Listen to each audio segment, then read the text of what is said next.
Is the AI bubble bursting? The shocking MIT study and key observations from a Gilded Age Billionaire Summit. This past week, I was in Newport, Rhode Island, where I delivered the opening keynote at the Newport Global Summit, a billionaire investor event hosted at the Newport Art Museum in the room that you see here. Now, one of the highlights of this event was getting to connect with Steve Forbes and to hear how my talk had an impact on his thinking. Now, in case you're not familiar, Newport, Rhode Island is the site referenced in HBO's hit TV show, The Gilded Age, and has been a billionaire playground since the late 19th century, with many third, fourth, and fifth generation Gilded Age families still calling Newport home, with summer cottages like the one that you see here. Now, it was ironic because in my keynote, I referenced that, like in the Gilded Age, which is circa 1870 to 1900, the vast majority of people in the United States and much of the world today are experiencing the greatest concentration of wealth in their lifetime, a trend that's been accelerated at least partly with the rapid ascent of AI. But the question is this.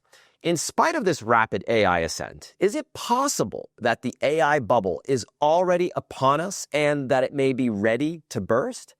Well, brand new evidence suggests that the answer is perhaps yes. In fact, two private presentations at the Newport Global Summit, along with public data that's just been released this week, should lead us to at least question whether we may be closer to the bubble bursting than some may think. Let me explain. The MIT Gen AI study that sent stocks reeling. Now, in case you missed it, earlier this week, MIT released a report through their NANDA program revealing that 95% of generative AI pilots at companies are failing right now. And in case you haven't read this 26-page report, here are a few highlights. Based on interviews with 150 leaders, a survey of 350 employees, and analysis of 300 public AI deployments, only 5% of AI deployments at the enterprise level have achieved rapid revenue acceleration. The overwhelming majority of in-house AI projects are failing.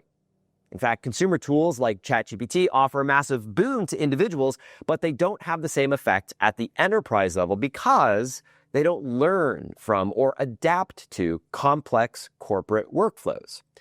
The failure rate of enterprise AI projects is actually understated based on organizations' unwillingness to report their failures.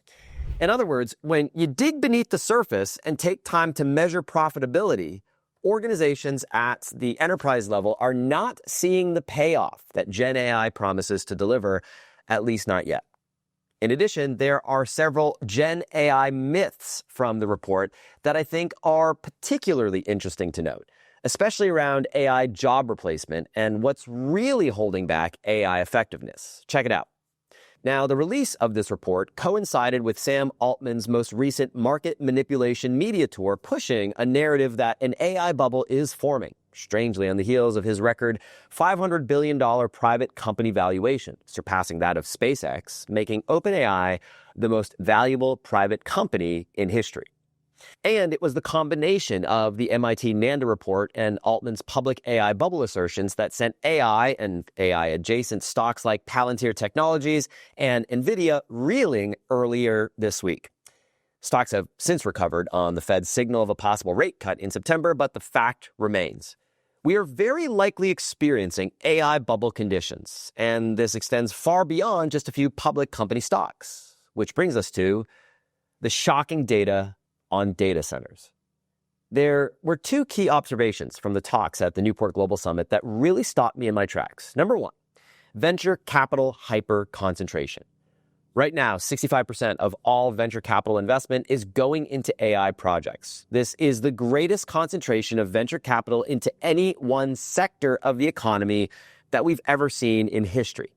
And the last time we saw anything close to this was the 1999 to 2000 dot-com boom right before the crash. Observation number two, data center overinvestment.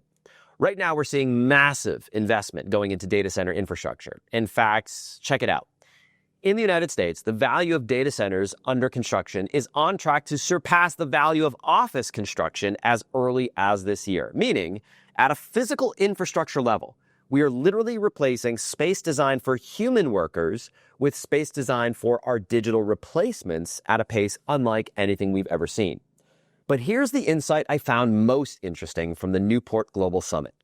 Most of this investment is going into data centers built far away from population centers and instead close to power generation centers.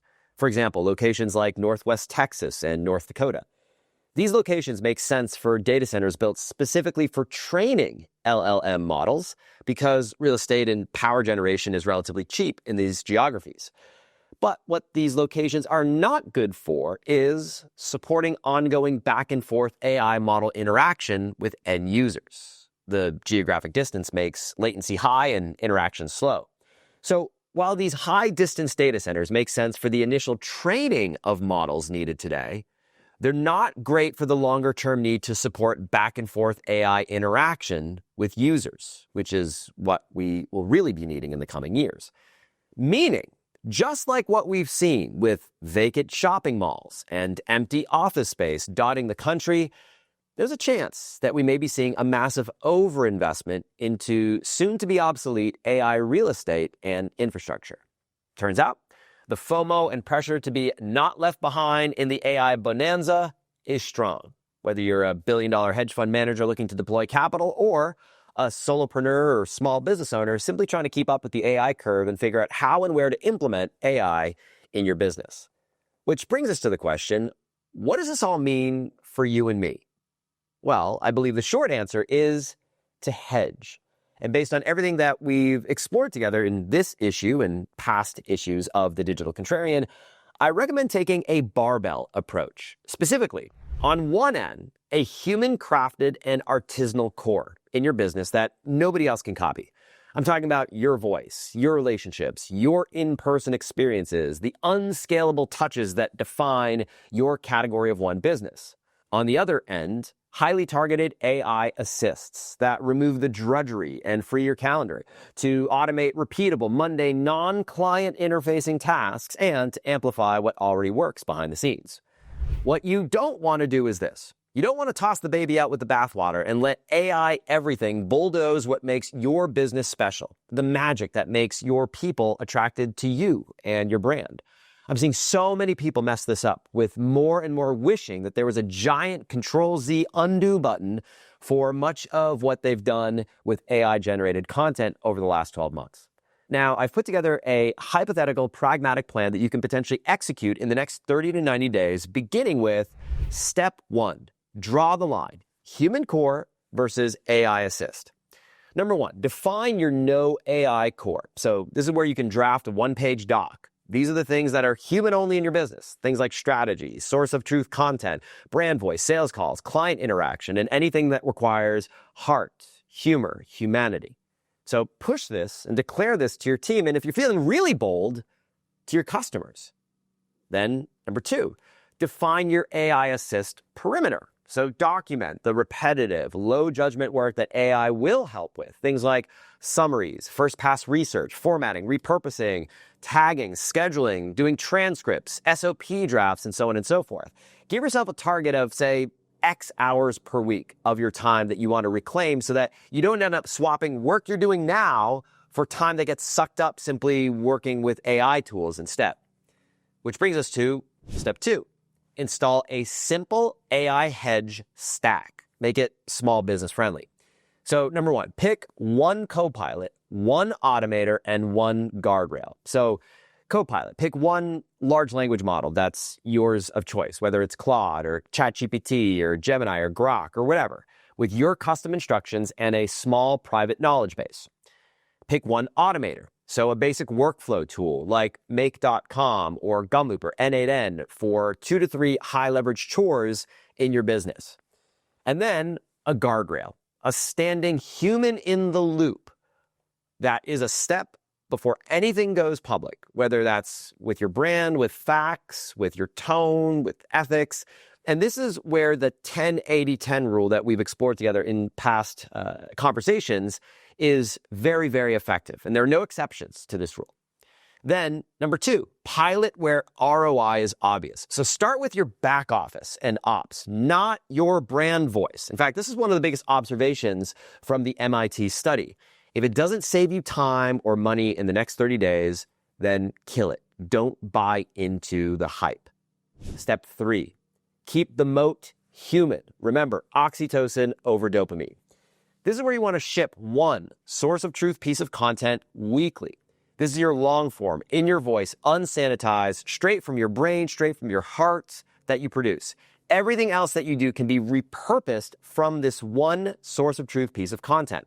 Number 2, design one unscalable client ritual. This can be a handwritten note, a 10-minute Loom, a surprise phone call, a local meetup, or a client roundtable. Trust is earned in these so-called wasteful moments. Remember, optimize for oxytocin over dopamine. And then number 3, label it, don't fake it. When AI helps you out, disclose it. An approach of disclosure over deepfake builds trust with your audience.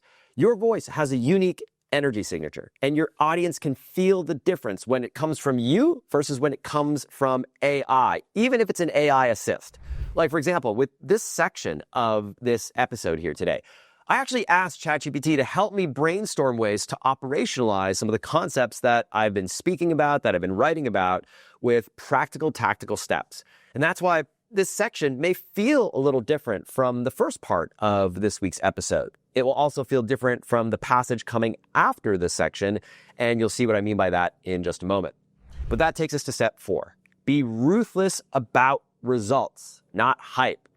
So step 1, red team your AI spend. Once a month, what did AI actually save or make?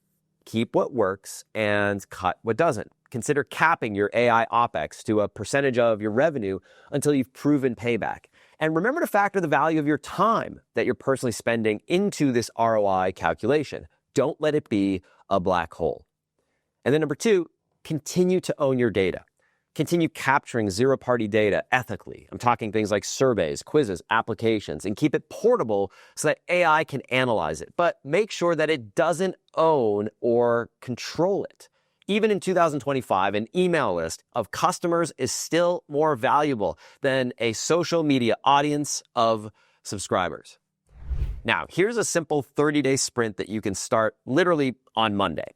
So if you're looking for a simple way to start putting this all into action, here's a simple sample plan. So in week 1, draft your no AI core and your AI assist perimeter. Pick one copilot, one automator.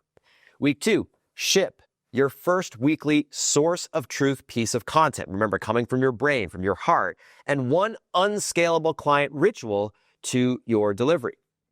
Week 3, automate 2 low judgment chores and install that human review step using the 10-80-10 framework. And then finally, week 4, keep the wins and kill your AI darlings, and then iterate from there. Remember, you don't have to get it perfect. You just have to get it going. And the best time to get it going is right here, right now, today. Which brings me to the big takeaway in all this. The big takeaway that I want to leave you with is this. Do not be misled by all the AI hype and euphoria. Because despite what the LinkedIn echo chamber might lead you to believe, outside the world of AI-obsessed digital marketers, the shiny sheen of AI-generated everything is already wearing off in many other corners of the world. What people are craving right now is what's real. They want to buy from humans whose demonstrated values they align with. So, yes, hedge with AI, absolutely. But remember to lead with your heart, your humor, and your humanity. And yes, your humility as well. Because at the end of the day, humans want nothing more than to connect with another human, a real human being with a real beating heart. And that is something AI cannot replicate, at least not yet. Okay, I'll leave you with that for today. Have a great rest of your week. Remember to hug the ones that you love. And until next week, I'll see you again soon. Take care.